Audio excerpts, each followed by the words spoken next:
आ गया पीहू कल और किट्टू। कल से हमारा हिंदू नववर्ष शुरू हो रहा है। हिंदू नववर्ष समझते हो?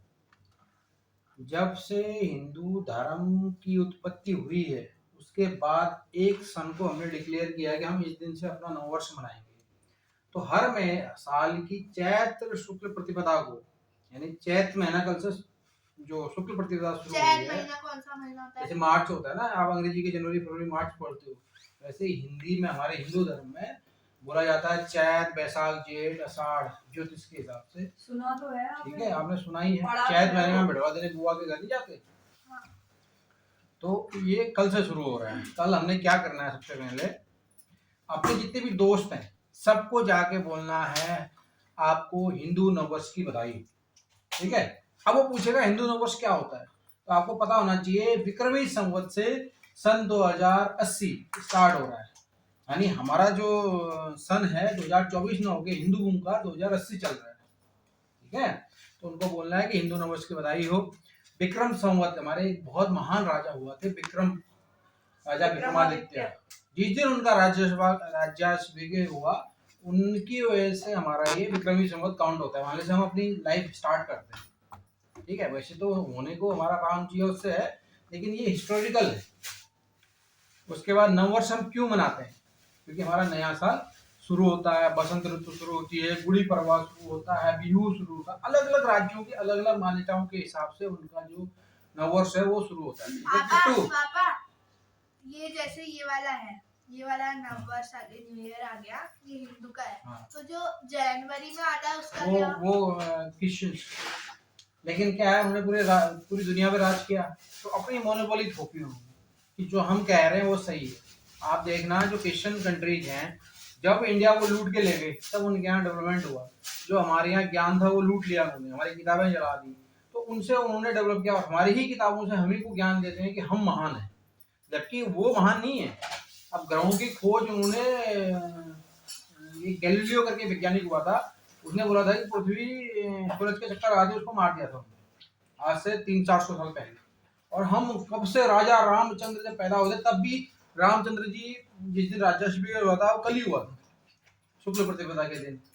तो तब से हम गणना कर रहे हैं, यानी हम कितने महान थे उस टाइम पे। ठीक है, इसलिए कभी भी कोई आपको बोलता है तो बोलना हमारा धर्म सबसे महान है, हमारे धर्म का ज्ञान सबसे महान है, गणित सबसे महान है।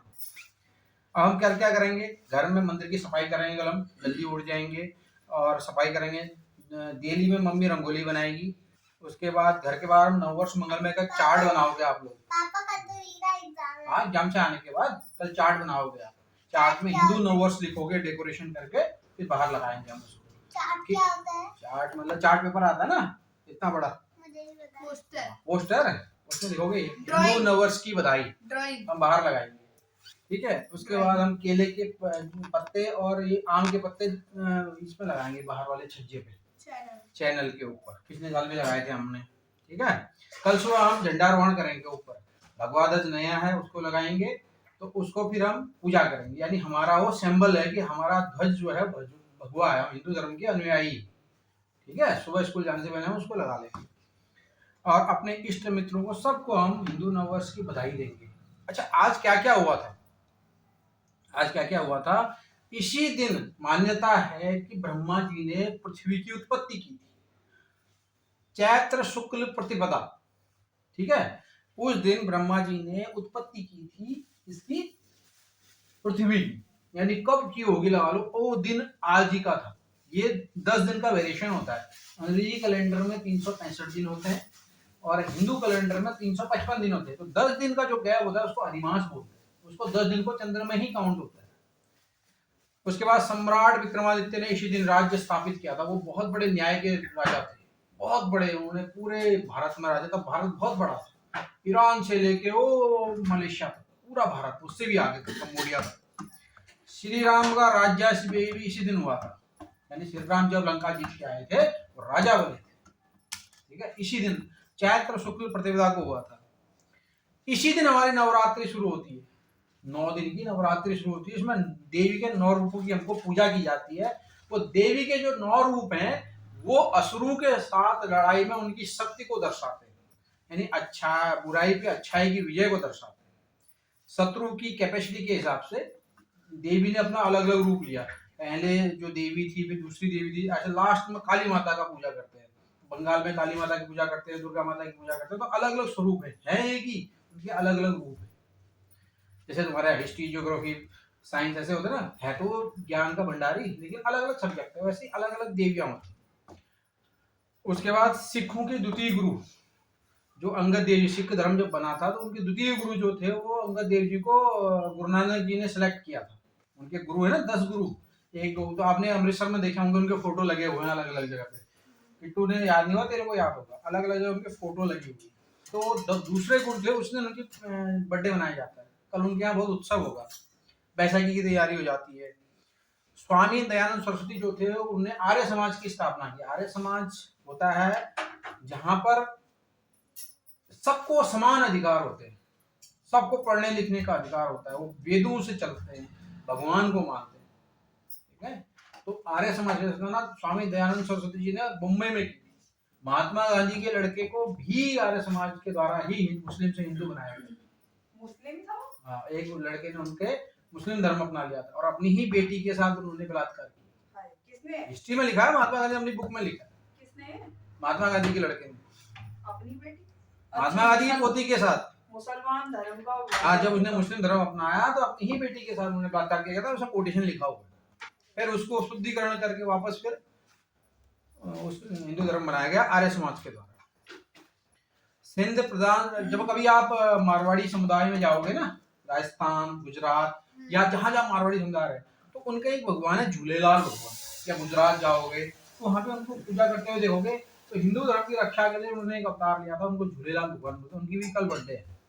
कल पूरे जितने बनिया होंगे मारवाड़ी, खासकर मारवाड़ी समाज झूलेलाल भगवान की पूजा करता है। मारवाड़ी मतलब राजस्थान में जो सिंध में पैदा होते, यानी इनका माइंड बहुत तेज था। तो वो क्या करते थे कि व्यापार करते थे। पहले हमारा व्यापार वर्ग अलग अलग था ना, पहले हमारे वर्ण व्यवस्था क्या थी, कर्म आधारित थी। कर्म आधारित मतलब आप जो काम कर सकते हो वो काम आप करोगे, उससे कोई मतलब नहीं था कि आप ब्राह्मण हो, क्षत्रिय हो, शूद्र हो, वैश्य हो, कोई मतलब नहीं था। पहले क्या था, मैं अगर ब्राह्मण हूँ और पढ़ने में बहुत तेज हूँ तो मैं पढ़ाई करूंगा, अगर मैं शरीर में बहुत बलशाली हूँ तो मैं क्षत्रिय का काम करूंगा। पहले कर्म व्यवस्था थी, लेकिन धीरे धीरे उसमें अब भ्रंश आते गए, दिक्कतें आती गई, आपस में लोग वो करते गए, तो उन्होंने क्या किया कि उसको जाति में बांट दिया। बोला ये वो काम करेगा, ये पहले हमारे हर किसी बंदे के पास जॉब हुआ करती थी। जब से अंग्रेज आए इन्होंने हमको बांट दिया, तो हमारी जॉबें छीनी इन्होंने। अगर आज भी हम कर्म प्रदान करें ना, भारत देश ऐसा देश है जहाँ पे नौकरी की कोई कमी नहीं। लेकिन दिक्कत क्या है, मैं ब्राह्मण हूँ, मैं मोची का काम नहीं करूंगा। क्यों नहीं करेगा भाई? अगर तुम्हारे अंदर वो कैपेबिलिटी नहीं है कि पुजारी बनने की, तो पुजारी शूद्र भी बन सकता है। ऐसा कहीं नहीं लिखा है। आप कभी पटना जाना, मैं गया हूँ उस मंदिर में, तिरुपति बालाजी जाना, वहां पे शूद्र जो है वो ब्राह्मण है, पूजा करते हैं भगवान की, मुख्य पुजारी। क्वालिटी, अपने को क्वालिटी बेस्ड बनाओ। मैं आप पांडे हो, इससे कोई मतलब नहीं। ठीक है, कर्म बेस्ड समस्या वो होती है हमारे देश में।